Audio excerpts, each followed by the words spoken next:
Twongeye kubasuhuza abakunzi bacu mukunda gukurikirana ibiganiro byacu kuri channel yacu Gasago Music. Nkuko dukunze kubiganira rero murabizi yuko dukunze kuganira ku bintu by'umuco na gakondo. Ese hambere byari bimeze bite? Nkuko mukunze kubitubaza rero mumbwira muti ese mwajyaga mukoresha umunyu ki mu gihe gitambutse, kuko ubu turi mu gihe cy'icyerekezo mu iterambere. Hambere mwakoreshaga uwuhe munyu?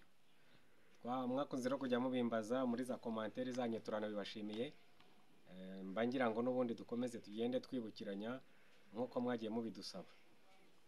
Ubu hariho umunyu w'iterambere muzi mwese mukoresha, hakabaho n'undi munyu twita uw'inka witwa gikukuri. Gikukuru rero nayo mbere y'uko uyu munyu uza nayo yarakoreshwaga, kuko nayo yaje kuboneka ikagikoreshwa. Tuyita umunyu w'inka, ariko nawo twaranawutegaga. No muri iki gihe hariho igihe biba ngombwa ko umuntu ateka ibintu bikomeye nk'ibishyimbo by'ibigugu, udashyizemo gikukuri ntago wazabirya vuba, byagufata igihe.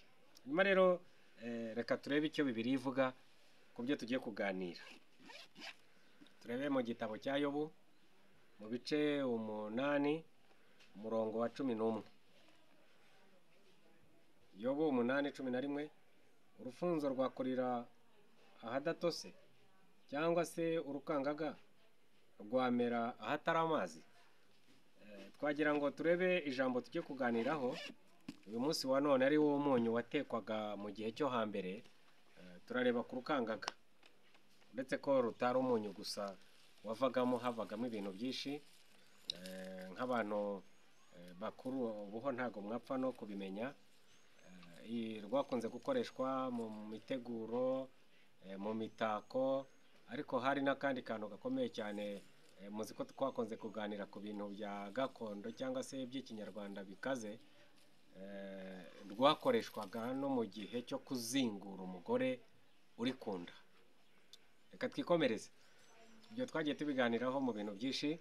Noneho tujye kuganira ku umunyu wakoreshwaga mbere yuko za gikukuru ziza, cyangwa se uyu munyu uri gukoreshwa mu gihe cya none hakoreshwaga uwuhe? Murabizi ko ku muriro hakoreshwaga ikintu cyitwa urushingo kugira ngo umuriro uboneke, ibibiriti bitaraza. Ariko noneho uyu ni umunyu rero. Noneho nkuko mubibona, Bibiliya yatubwiye urufunzo, itubwira n'urukangaga. Murabibona hari ukuntu bimeze. Urabona ko uru ni urukangaga, nuko ari urw'iki gihe ibishanga byamaze kugenda bitunganywa, urukangaga rugacika, ariko umuco ntukwiye gucika. Noneho rero twabyitaga kujya gushikuza. Urukangaga rushikuje bivuga ngo iyo warucishaga icyuma ntago rwabaga rumeze gutya, rwabaga icyuma kirukatira nka hano. Ariko noneho ujya mu gishanga ugafata urukangaga, dore uko bimeze, ugafata ibibabi bya hano inyuma, ubundi ugashikuza uru rukavamo. Urabibona ni nka gutya, rukavamo rumeze neza. Uru rero niyo ugize gutya ruba rworoshye cyane. Noneho hakabamo ikintu cy'uburyohe cy'umunyu, ruraryohera. Niko n'inkorogoto zimera imfunzo, nkuko Bibiliya yabivuze ko ziba mu mazi, n'urukangaga rwabaga ahantu h'amazi h'igishanga. Noneho muri uko koroha harimo n'uburyohe. Gukuramo umunyu rero byasabaga ko tumara kurushikuza. Wamara kurushikuza ugahambira umuba cyangwa imiba myinshi, 2, 3, 4, 5, bitewe n'uko ushaka gutunganya umunyu wawe. Tukarwanika, wamara kurwanika rukuma. Wamara kuma tugafata rwa rukangaga rwumye tukarutwika. Wamara kurutwika, kubera bwa buryohe nababwiye bwumvikanamo, urabibona ukuntu ruba ruroroshye cyane, kandi harimo uburyohe. Noneho ugatwika uwo munyu rero. Twawitaga ngo kuwutunganya kwabaga ari ukuwukeneka.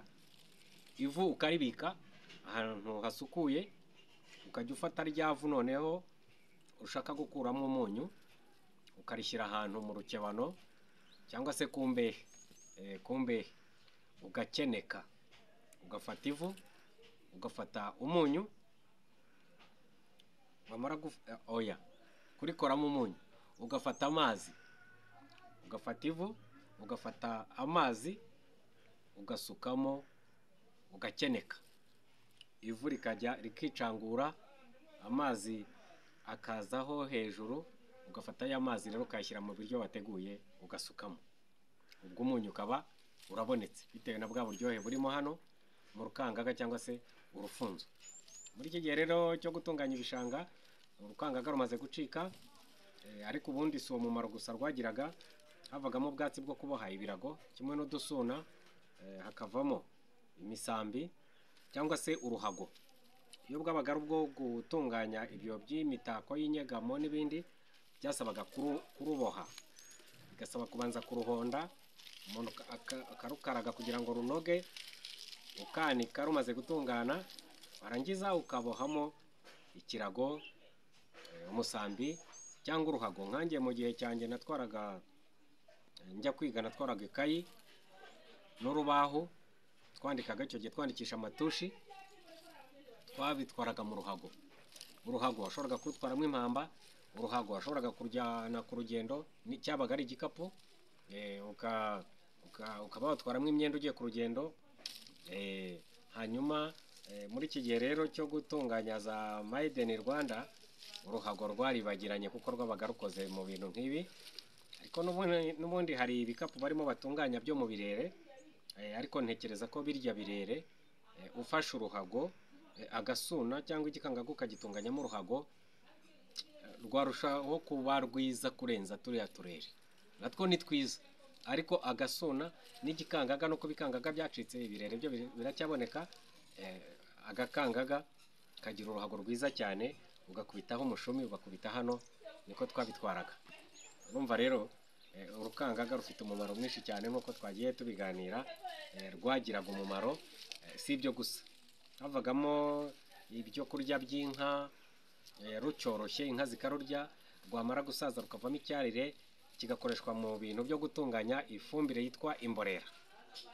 Imborera rero kubera ko rwabaga ari urukangaga kandi rugiramo koroha mu miterere yarwo, iyo rwakubitanaga n'amaganga rwaraboraga cyane, rwakwivanga n'amase, ifumbire ubwo igahita iboneka yitwa imborera. Kubyahira ubizana rero mu kiraro twabyitaga icyarire cy'inka. Wasangaga ndetse n'iyo twabonaga abashyitsi batunguranye tutateguye kubasasira, twaragisasaga tukarenzaho umusambi. Ubu ni iterambere, dusasaza amatera.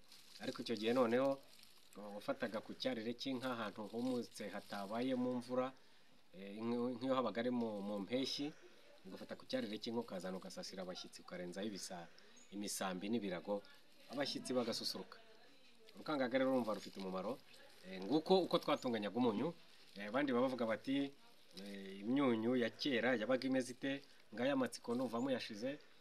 Kandi umunyu mwiza utagira ingaruka w'umwimerere uturuka mu bimera, ahubwo aho kugira ingaruka byabaga ahubwo bimeze nk'urukingo rw'izindi ndwara mwumva z'iki gihe zandurira mu bintu turi kurya bijyanye n'inganda. Wabaga ari umunyu rero utaraciye mu nganda, ahubwo w'umwimerere umeze neza, ahubwo urinda ingaruka aho kugira ingaruka. Nk'uko mwabonye ngahekenyaho, buriya hari inkingo ziba zirimo bitewe n'umwimerere, bishobora ahubwo kumfasha kutagira indwara zindi nakwandura. Ubutaha rero muzajya mukomeza kugenda mudukebura, mutugira inama muri za komantere, tuzajya tugenda tubibona, n'ibindi muzakenera ko tuganiraho nk'uko nibi mwabidusabye tuzagenda tubibakorera cyane. Reka twongere tubashimire, mwari kumwe n'umukunzi wanyu Gasago Pascal kuri channel yacu Gasago Music. Imana ibahe umugisha, murakoze.